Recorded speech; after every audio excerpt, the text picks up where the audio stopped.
Well, we're ready to leave and it started to rain. Margaret and I haven't seen rain for months and we're about to pull out of Wayne's house and it's raining.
got brewing there for brekkie, darling? Egg and bacon wrap. Egg and bacon wrap. Buddy, smells delicious too, just quietly. So we're in this jungle, if you like, that you've just seen. It's over an hour walk to get to those waterfalls. This is what one of the benefits of having a drone does for you. Margaret and I just pulled up here for to cook some breakfast just off the beaten track, and you can see those waterfalls are beautiful. There's little swimming pools that they call them, little swimming pools. You can go up there and swim. It all comes out of a spring, that water, so it's quite good. You can see here that's 3 kilometre walk. It's an hour return, and it's moderate. Like it's nothing that we can't handle. It's a piece of cake, but we want to be somewhere else this afternoon. We're just out of Ingham, which is in between Townsville and Cairns, just south of halfway.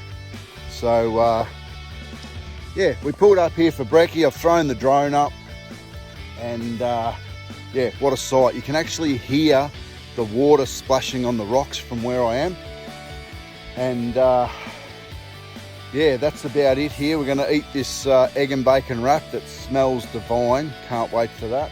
Should be nice. She always makes extra egg and bacon for Kurt, which is beautiful. And we are in the heart of the sugarcane industry up here, north of Townsville and North Queensland. It's very well known for sugarcane. So there's a beautiful song about it actually. It's called Let the Cane Fields Burn, and it resonates with me a little bit because I've done a lot of travelling and working and travelling over the years, where I've been in and out of cane fields quite a few times, and to see it again is actually, yeah, it's a treat. But I'll show you that on the way out of here. So you're gonna see, once we leave here, you're gonna see, I'm gonna show you the windrows, the start where the seed first cracks, and as they start to grow, and what they look like as a mature cane field. They call some of it kabundi, but yeah, that's another story. But yeah, what happens when I say let the cane fields burn, that's what the song's about. It's when the sugar industry globally has enough sugar, the government still pay the farmers for their work and their efforts, and they let them burn their crops. They just pay them so much an acre, which is a pretty good substantial number, and I think it's $3.5 per acre. It's a lot. But yeah, and they burn it, and you have to have a listen to that song because it's a ripper. It talks about the bankers and the accountants and the people that are oblivious to the way some of us live. But yeah, that's another story as well. But yeah, just let it burn. The government pay them, and life goes on, and they get a fresh crop in for the following year. But I'll show you that very shortly. The cane field industry, the way they do it with their own trains, their own train tracks and all that to get it. It's like a mini world of the grain industry. It's fascinating. You'll see it very soon.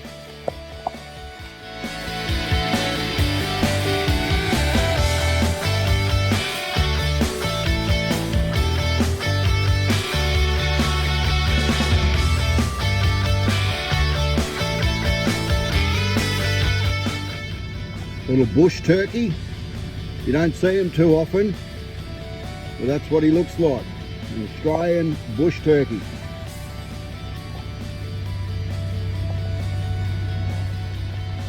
Just out here enjoying himself.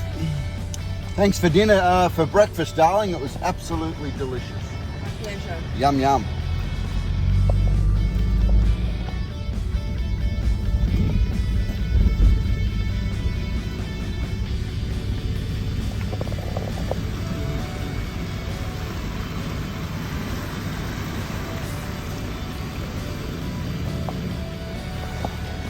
Good, Curdy.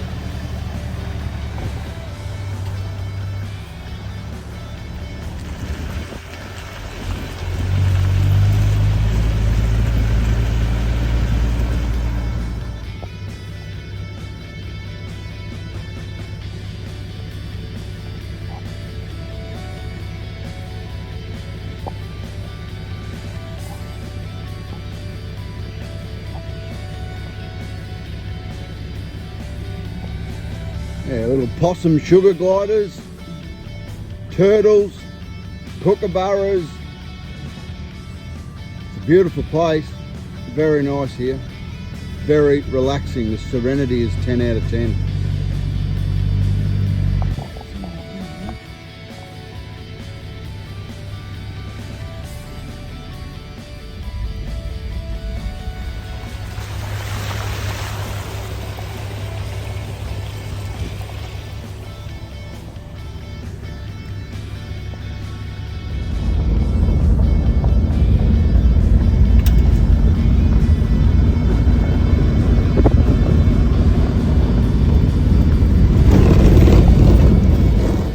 You can see the flour that comes off the top of this sugar cane.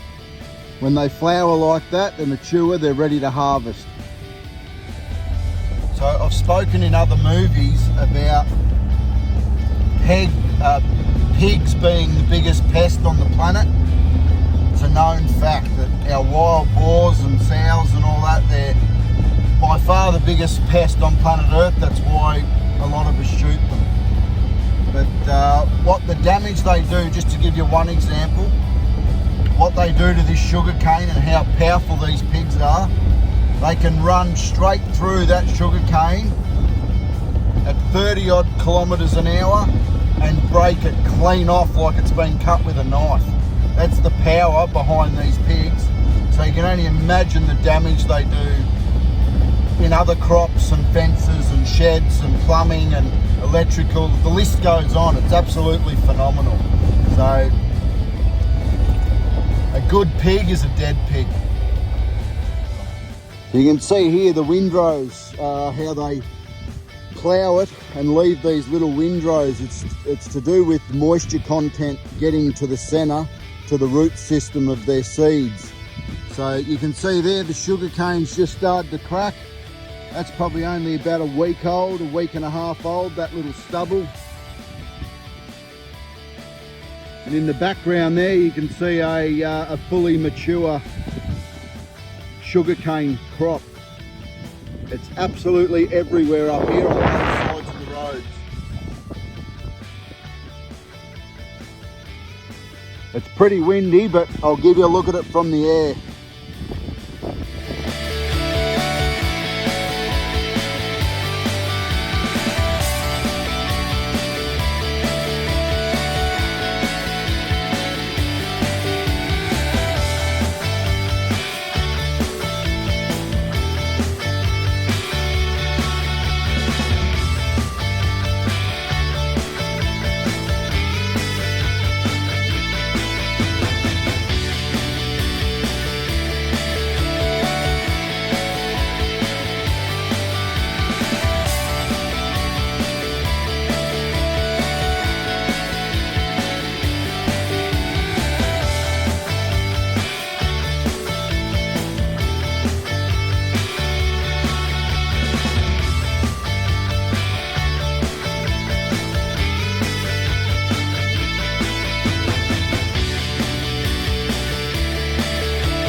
So we've all heard Slim Dusty sing about the pub with no beer, right? It's in Ingham, and here we are, there it is right there. It's called Lee's Hotel, the pub with no beer. Apparently the American soldiers drank it dry.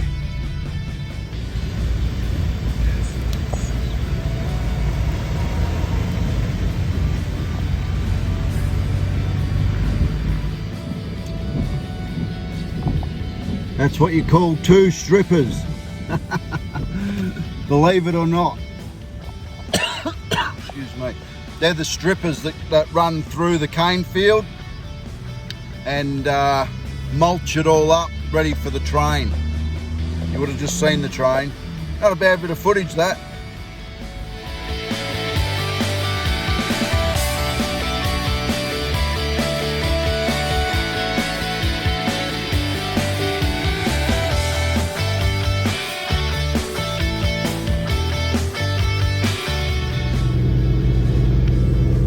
See the cold air coming out of that aircon. That's fascinating. It's to do with the humidity outside.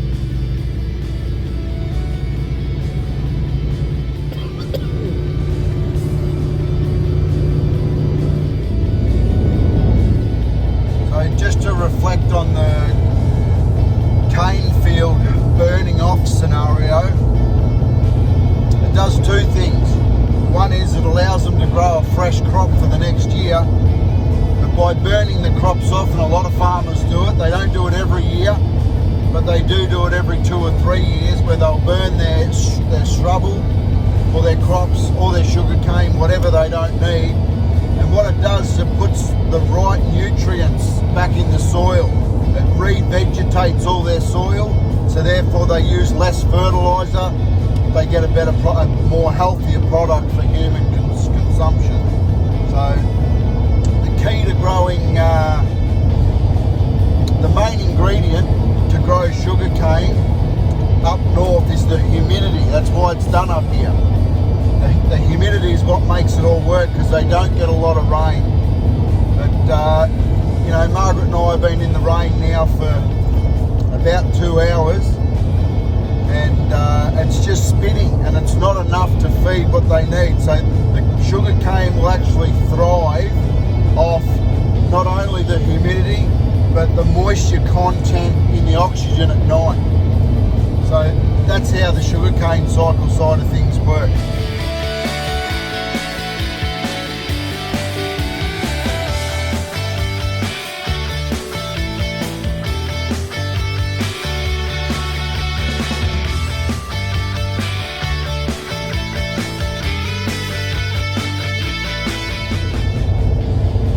A friend of mine texted me a few days ago, Tony, and said be very wary of going to Cape York because it's already had rain up here just a week ago. It makes it very hard to get through. So, and here's the rain now. Like, have a look at the windscreen.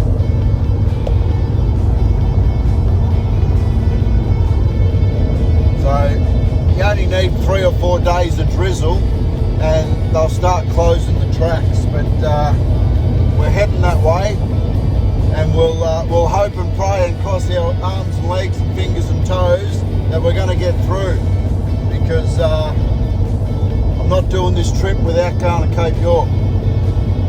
We'll hang around and we'll get it done, even if it means we've got to wait another month for the weather or whatnot. With a bit of luck we'll get straight through, but we're coming up at the right time of the year, but you can never predict the weather. So we're here, we're having a go, so we're only maybe 3 or 4 days, depending on how long we stay in Cairns. We're only 3 or 4 days off getting into the Cape York Peninsula, which is where all the serious stuff happens, and hopefully we'll get through.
see on the side of that big gold gumboot that they've got there, it's a water level indicator.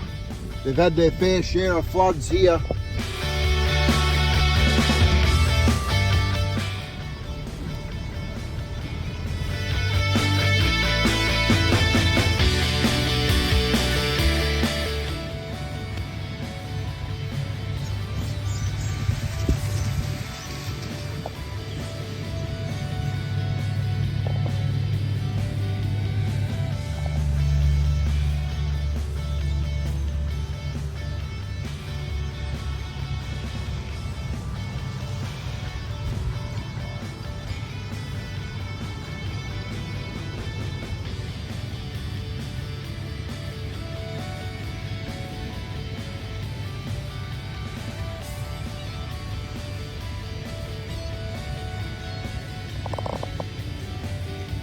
There it is, burning the sugar cane. Let the cane fields burn. Love that song.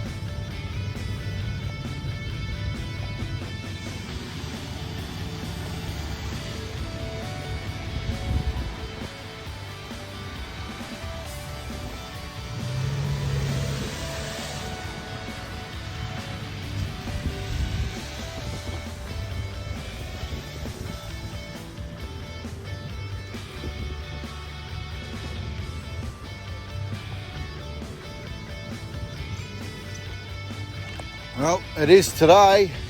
It's raining in Tully. Apparently it rains here more than not rain, so is what it is. Beautiful big mountain up the back of Main Street there, but you can't really see it because it's so overcast.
Here, here.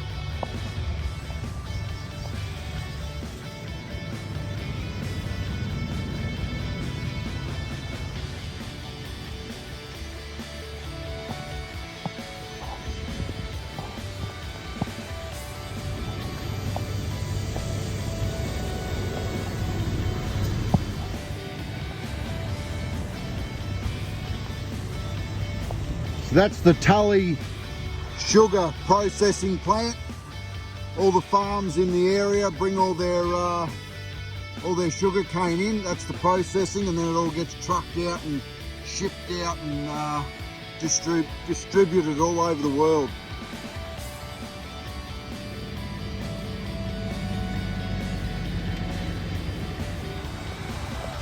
North Queensland, that's where it all happens.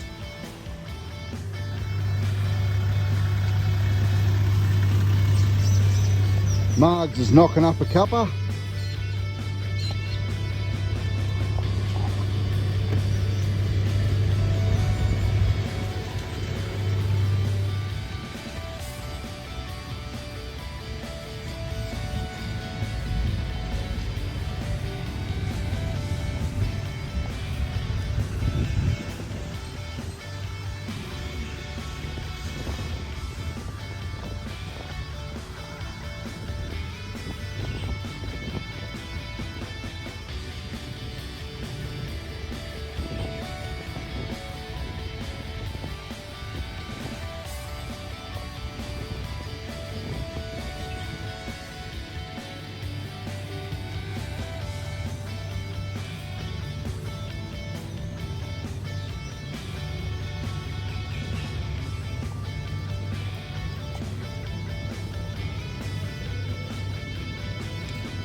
Good old Tully from above. Can't put the drone up at the moment, it's raining. It will fly in the rain, it's just the electronics don't like it. Can cause a malfunction down the track.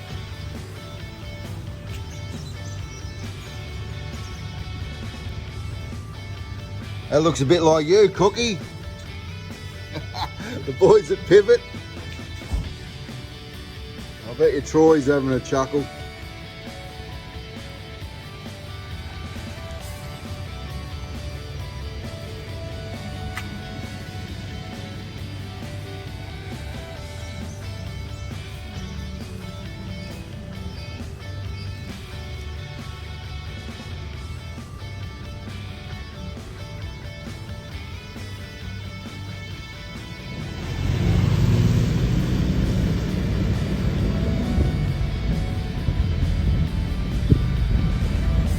Full of sugar cane.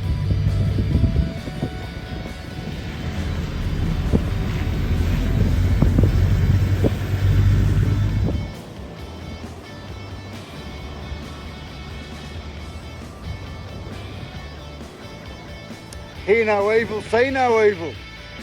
It's the only way to be.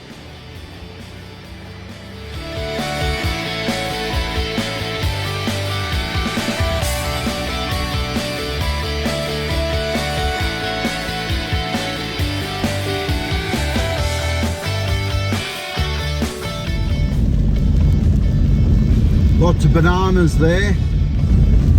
They cover the bananas with bags to protect them from birds and hailstones and insects, all that sort of stuff. Yeah, there's a few million bananas there, both sides of the road.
How you going, darling? Good. We made it. We haven't had much rain on this trip, hardly any actually. So it's still quite warm and humid, and we're embracing the weather because, yeah, it's beautiful. Have a look at this old girl. How gorgeous is that?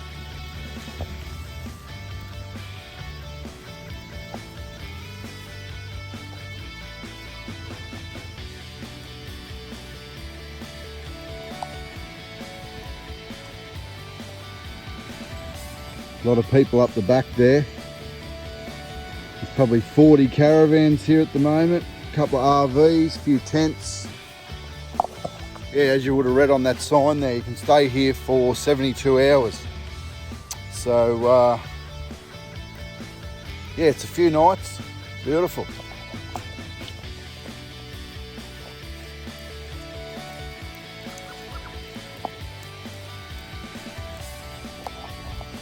I'd like to get the drone out to show you all this because it's a very nice area. It's just while the drone's flying around, it'll get bits of water on the camera and it'll be poor quality. So we'll do it this way.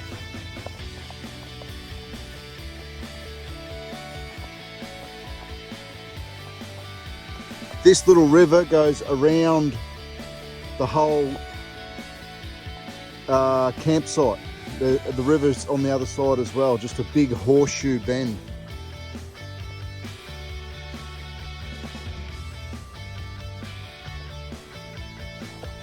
Unfortunately, you're not allowed to light a fire here, but would have been perfect to light a fire, just for the atmosphere. But you know, we're still in shorts and singlet, and it's still quite warm, so you know, it's all good. We'll do it another way. That water's flowing pretty quick. Like I said earlier, a mate of mine told me about the rain up north last week, and he was right. All the rivers we've crossed in the last few hours, they're all flowing this hard. So the rain's certainly come in.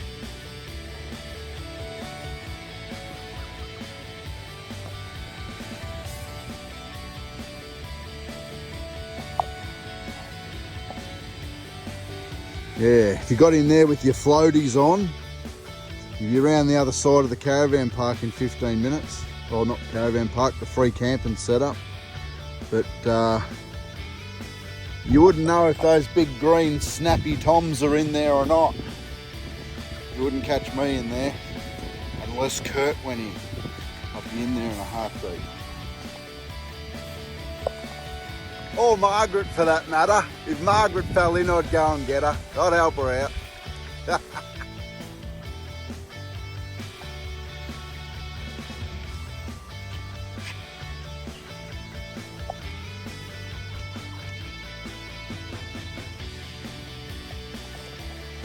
First time I've had an umbrella out in years. But anyway, I make use of it, might keep the camera dry.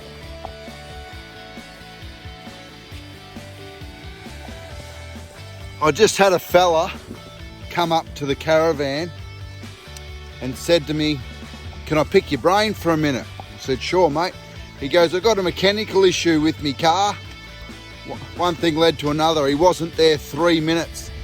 And he said to me, he introduced himself. "Mick, if you see this, it was a pleasure meeting you, mate. You're a bloody gentleman." And he said to me, "From Geelong." Oh, he said, "You're from Victoria?" I said, yeah, Geelong. And he goes, "Yep, Geelong." I thought he was just repeating what I said, but no, they're from the same place. They're from Altona, but now they live in Geelong a few months of the year at their daughter's place, in her driveway, for a few months, and then they travel. They've been travelling Australia for 9 years. And his wife said to me half an hour ago, when I was over there talking to him, having a look at Mick's car, which could potentially be a head gasket, unfortunately, or a cracked head, which it's not cool for him, but he'll get on top of that in a few days. He said to me that he's got a sister that lives just a few k's from here up the road on 28 acres in the forest, which would be absolutely gorgeous. And the bus coming here. No, they're going in. A couple of big mobile homes. They're gorgeous. Have a go at this. Have a go at this. You're talking hundreds of thousands of dollars with these things. What a way to travel. Oh, there's another one. If there's 3 of them, there'll probably be more.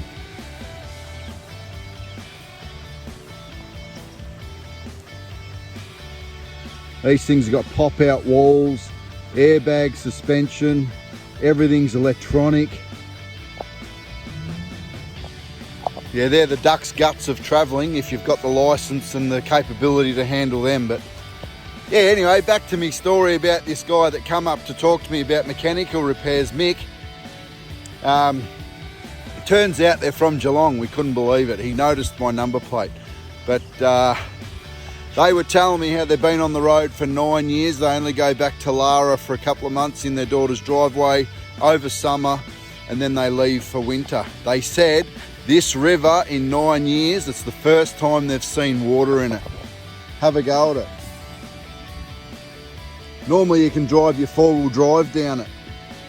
You can see the tracks there on the side where people are coming in and out. Right there. How bizarre. So yeah, there's tons of water in there. There's like mega billions of litres going down there, you know, every few minutes. It's just pouring down. Yeah, like I said earlier, my mate tells me, give me the heads up nearly a week ago about the rains hit up north, and be very careful. So there it is, and I got it again, how that river's been sand. You would have seen in previous movies that all the rivers we've seen in the last months have all been sand. There's hardly any of them have got any water in it, and if it is, it's stagnant. But looks like they've done a U-ey and they're going. Maybe the facilities aren't good enough, but the facilities here are actually really good.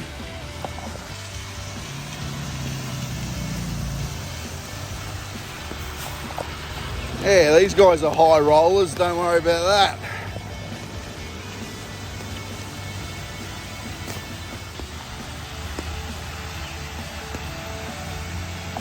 Some of those big coaches have got cars that live underneath them or at the back of them underneath, and they pull up and press a button and the car pops out the side. It's fascinating what money can buy these days. But yeah, so going back to the heads up that I got off Tony from Melbourne about the wet's come, because it's come. That river there behind me, in front of me, apologise, is normally sand. So the rains are here. Hopefully we can get into Cape York and out safely. I'm sure we will. We're just going to have to work it out with the weatherman upstairs and make it happen. We'll be right.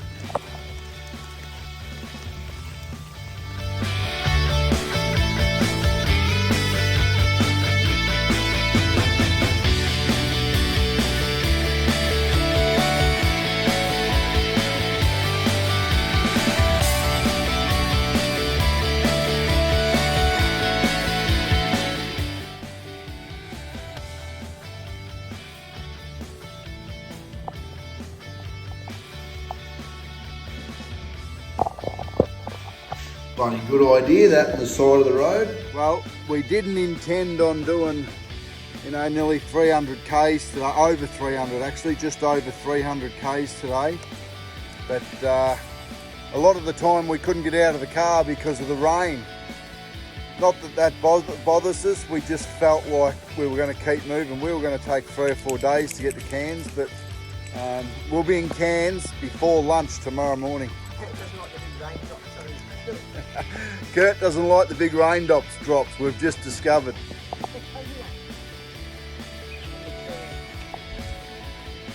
Yeah, they're coming off thick off that tree up above. Donking him on the head, he doesn't like it. Hope yous are all well. See you tomorrow.